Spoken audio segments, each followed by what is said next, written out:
Mas a roupa dos clientes era a roupa mais perfeita do mundo. Minha mãe se revoltava, minha mãe gritava, dizia assim: a senhora só faz bem feito quando é a fulana. Se for a gente, olha aí, a gente parece um saco vestido com isso aqui.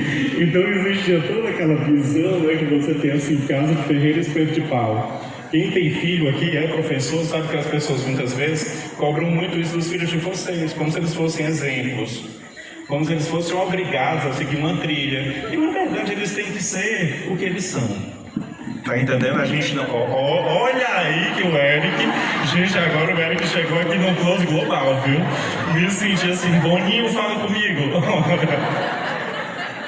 E aí, dentro desse processo, gente, o que é que eu costumo dizer, né? Dentro dessa fala, viu, Eric? Você que foi citado aqui e cobrado, viu? E aí, dentro desse processo, é muito válido a gente notar que os afetos nascem nessas relações. Eu lembro de uma senhora, né? Por que eu fui fazer a educação inclusiva? Eu tive muitos alunos mudos, surdos, cegos. Eu tive uma aluna cega e ela chegou para mim uma vez e disse assim: professor, eu fui assistir Harry Potter no cinema. Pense num filme interessante. Eu fiquei assim: como assistiu Harry Potter? Eu fiquei cheio de interrogações na cabeça e ela virou e disse: olha, aquele som. E na hora que aconteceu isso, e eu disse: menino, aí eu me vi um completo o quê? Analfabeto. Nenhum conhecimento que eu tinha dentro de mim me fazia ter uma ponte com aquela pessoa. O que foi que eu fiz? Assim que saiu a educação inclusiva na UES, me matriculei. Cheguei lá na turma, uma turma só de professoras do ensino infantil. Por que foi muito bom para mim? Porque eu era aquela pessoa que não tinha um conhecimento sobre o que era o ensino infantil. Não entendi o que era motricidade fina, pessoal. Uma pessoa pegar um lápis assim com 2 dedos, ou você até para catar um piolho tem que ter habilidade. E aí você simplesmente pegar essa habilidade e você trazer para cá é um negócio assim fantástico. E aí eu comecei a aprender, né? E fui fazer um estágio na escola de cegos. Acho que quem assistiu aquelas novelas do Manuel Carlos, vocês lembram não? Páginas da Vida, que tinham personagens com Down, lembram ou não? Ou vocês são todos assim, só malhação, né? Ninguém lembra ou não da época que vocês assistiam? E aí eu lembro, pessoal, que eu fui muito bonito daquelas ideias do Manuel Carlos, sabe aquela coisa bem assistencialista? De chegar e tentar ajudar a pessoa. Eu queria fazer as coisas, né, pelos meninos. E uma escola de cegos não precisa disso, porque eles são pessoas como nós. E foi muito mágico. Teve um dia que eu aprendi isso assim, forçadamente. Foi um dia que eu fui aplicar uma prova, eu estava lá e eu disse: olha, meninos, está aqui, eu vou ficar lá na frente, vocês vão ficar fazendo prova aí. Aí eles ficaram lá e de repente, com meia hora, eu escutei só aquele barulho de papel passando. E eles assim, ó, olhando para mim fixamente. Só que o olho deles não estava aqui, o olho deles estava onde? Na ponta do dedo. E aí o que eles estavam fazendo? Pescando. Aí eu olhei e disse: meu Deus, os cegos pescam. Eu olhei para aquela situação e eu disse: que coisa diferente, o que é isso? E aí eu fui começar a entender, pessoal, que a cegueira não era impeditivo para ele ser igual a mim, igual a você. E a gente começa a compreender que não há limitação alguma, que basta a gente querer estabelecer essa ponte, que basta a gente querer observar esse outro, e quando a gente observa esse outro, a gente consegue se ver nele. Então não há nada muito especial. Há um ser humano ali na tua frente que vai precisar de um esforço teu para que você consiga levar ele àquilo que você pensa e sonha. Então quando a gente pensa em tudo isso, a gente está pensando que a educação é transformação. E à medida que eu fui passando por tudo isso, eu fui melhorando como pessoa. Eu fui fazer uma investigação sobre TDAH, que agora está na moda, concorda?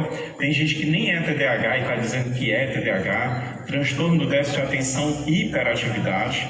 Foi o meu trampolim para fazer psicologia. Por quê? Porque quando eu fui fazer a anamnese, eu estudei alunos do ensino fundamental e do ensino, né, peguei ensino médio. Escolas privadas e escolas públicas. E fui ver como era a relação dos pais com esses alunos. O que foi que eu mais descobri, gente? Adivinhem vocês? Muita violência. Muita palmada. Teve um menino que ele passou 2 dias em cima da casa com medo da mãe dele. Porque a mãe disse: eu vou te pegar. E ele, o lugar mais seguro que ele encontrou, o telhado. Ela foi atrás dele em vários lugares, mas ele ficou no telhado para se proteger da própria mãe. Eu descobri o caso de uma aluna que ela estava, né, há 8 semestres tentando encontrar o curso dela na faculdade e ela não encontrava. Aí eu fui fazer a anamnese, na anamnese, quando eu fui investigar a família dela, eu descobri, por exemplo, que o pai dela, né, era um caminhoneiro e ele tinha, né, tido mais ou menos uns 22 casamentos. Então, da mesma forma que ela empregava a atenção e não conseguia levar adiante, ele teve uns relacionamentos amorosos. Então, quem sabe se você que está sentado aí não tem um TDAH na sua vida? Por isso que não deu certo. Muita gente chorou. Eu senti uma Marília Mendonça agora, né? Senti aquela sofrência. Lembrando assim da Marília com vida. E aí, quando a gente olha para isso, a gente começa a entender a força que é o afeto. O afeto é isso. É aquilo que te move, é aquilo que te toca. Então, quando eu fui convidado para vir até aqui falar com vocês, eu não vim trazer uma fórmula de como se ser. Porque, na verdade, cada um aqui tem a sua história, tem a sua trajetória, tem as suas dores, tem os seus amores. Mas o mais importante de tudo isso é a gente poder compartilhar e saber que a nossa história, ela pode ser muito maior. E a gente pode fazer amanhã, dessa sala de aula, quando você olhar para cada aluno seu e ver o potencial que esse aluno possa vir a ter. Como esse menino pode ter uma vida transformadora a partir do conhecimento que você dá a ele. Então é a partir disso, gente, que eu convido vocês para a gente entrar nesse universo. Isso aqui foi um preâmbulo daquilo que eu pretendo discutir. Vou trazer algumas coisas agora no PowerPoint. Cadê o meu secretário? Vamos lá. Opa, moço. Ele estava ali falando com a namorada dele, gente. Olha, atrapalhei. Vamos lá, por favor, moço, pronto. Eu trago aqui o Rubem Alves, né? Acho que todo mundo que é apaixonado por educação, é impossível a gente não ter o Rubem Alves na nossa cabeceira. Então, quando eu digo assim, não haverá borboletas se a vida não passar por longas e silenciosas metamorfoses. Concorda que a gente, no meio do conflito, no meio daquela angústia, quando você diz assim, será que vai dar certo hoje a minha aula? Que a gente se programa. Eu lembro quando, na primeira vez que eu fui levar Chico Buarque para a sala de aula, eu muito fã do Chico, eu disse, olha, vou botar todo mundo para se emocionar com o tema. Quando eu cheguei lá, sabe aquele aluno assim da sétima série olhou para mim e disse, quem é esse homem? Mas Chico Buarque, Porque, se vocês olharem para os alunos de vocês, concordo que se vocês chegarem lá, olha, o Chico Buarque, vocês têm que fazer uma ponte, pessoal, com rap, porque os meninos estão escutando Malvadão. O vácuo do Malvadão. Concorda ou não? Se tu perguntar na sala, todo mundo sabe o que é isso. E se não sabe, está desatualizado, concorda? Porque a maioria é uma geração TikTok. Por isso que cada vez está ficando mais difícil vocês dançarem nas festas, concorda ou não? Porque quando você pensa em dançar, tem que fazer pose, tem que fazer carão, tem a mão, dá a volta na cabeça, desce. Quando você olha, menino, é um professor de educação física que tem que fazer aquele trabalho com o teu corpo para você começar a se mexer dentro desse universo. Então, quando a gente pensa no aspecto socioemocional, a gente está falando sobre isso. A gente está falando em saber quem é o sujeito que está na tua frente.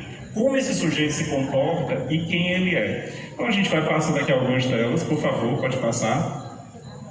Então a promoção da aprendizagem socioemocional em contexto escolar, ela representa uma abordagem promissora para aumentar o sucesso da criança na escola e na vida.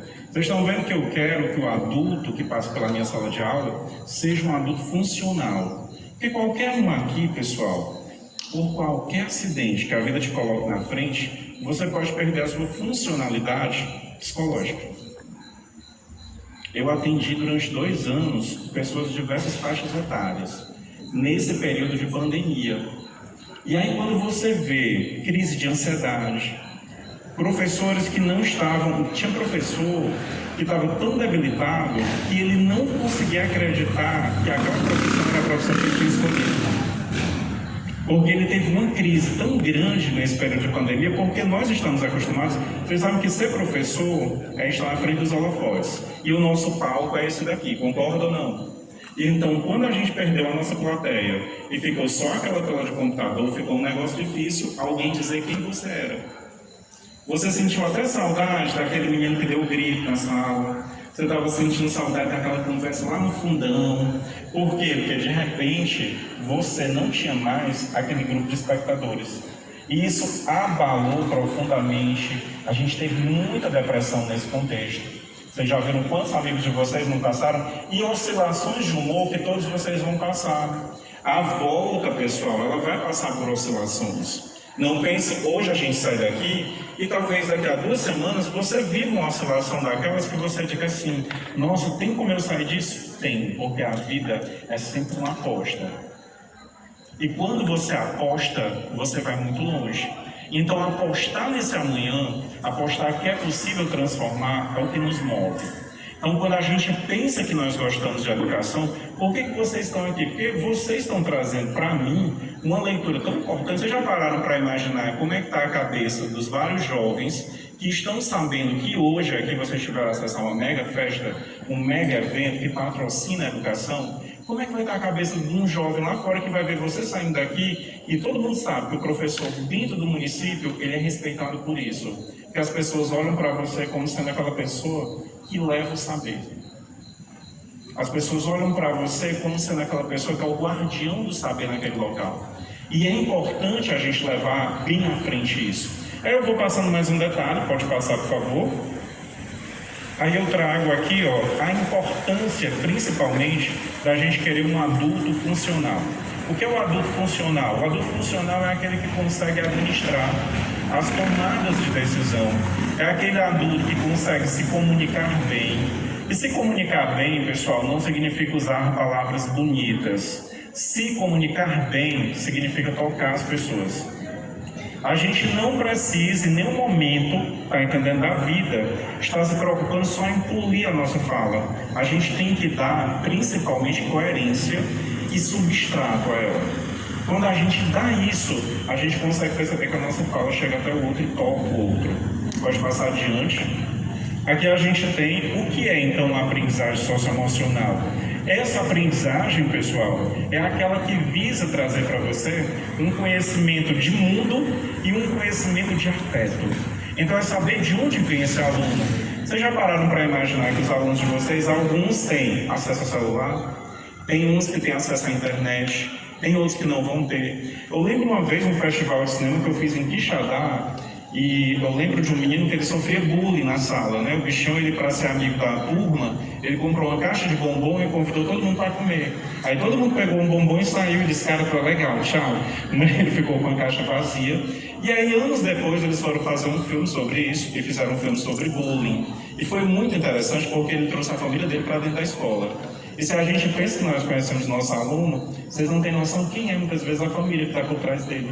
E eu lembro quando o filme dele, que foi assim, um filme que todo mundo gritou, parabenizou, quando o filme dele apareceu no telão, a mãe dele, que nunca tinha visto cinema, virou, olhou para ele e disse assim, para que tu vem para cá só para sofrer? A mãe não tinha entendido que o filme de bullying era um filme, ela pensou que era a realidade. Eles tinham filmado os meninos jogando manga nele, essas coisas, e aquilo era a realidade dele. Ela, tem vergonha, como é que pode? É Dilson. Eu acabei falando o nome dele. E aí, é Dilson, tem vergonha, Dilson, como é que tu sai da tua casa para ser humilhado pelas pessoas? Esse povo não te quer. Aí depois ele falou, mãe, isso aqui é um filme. Então vocês já pararam para imaginar que a questão principalmente da fantasia, quantos alunos de vocês, pessoal, só têm acesso a pensar e fantasiar as coisas pelos olhares de vocês, quando vocês sentam para contar uma história? Uma vez eu estava na minha turma de letras, né? Atualmente sou professor de um curso de letras, eu formo professores, e aí foi muito legal porque eu estava numa turma de literatura infantil juvenil. Aí eu perguntei assim, por que se ensina literatura infantil juvenil? Aí um menino olhou e disse assim, porque acho que as pessoas colocam, né, para o menino ler, para aprender a ler. Aí eu disse, você ensina literatura infantil juvenil para preencher algo dentro dessa criança. E eu vou te dar um exemplo. Você já parou para imaginar se uma criança... Vou botar 2 crianças aqui, tá certo? Para vocês entenderem o que eu quero dizer. Uma criança, tá certo? Que lê, que fantasia as coisas, ela escuta histórias de bruxa, você tem a perspectiva do caçador. Aí tu imagina que essa criança caiu num poço. E do outro lado tem um outro buraco, um outro poço, e caiu uma criança que não tem acesso a essa literatura. Quem vai ter esperança de sair do poço? A que leu o livro de literatura infantil juvenil. Porque ela vai ter a esperança de que lá na história da Chapeuzinho Vermelho apareceu um caçador. Na história de João e o pé de feijão, apareceu alguém que cortou o pé de feijão e o gigante não chegou até ele. Então a fantasia ela serve para isso. Quando vocês estão fantasiando, né, tanto que a gente faz um evento na cidade, com a parte do infantil, que é pegar os alunos de letras, fantasiar, e eles recriam as histórias. A gente pega até esse mato que tem assim na frente da escola e diz assim, lá muito longe morava Joãozinho e Maria. Aí os meninos vêm fantasiados assim no meio do mato, e a gente pega esses meninos do infantil, e a gente traz, e vocês não têm noção, teve um dia que eu tive que tirar os meninos de cima da personagem da Cuca, porque os meninos, por uma bobagem, eles escreveram assim, e agora a gente vai matar a Cuca. Menino, quando eles disseram, vamos matar a Cuca, os meninos foram para cima dessa menina, a menina terminou quase no chão, pessoal. Por quê? Porque aquele aluno não está acostumado a lidar com a fantasia.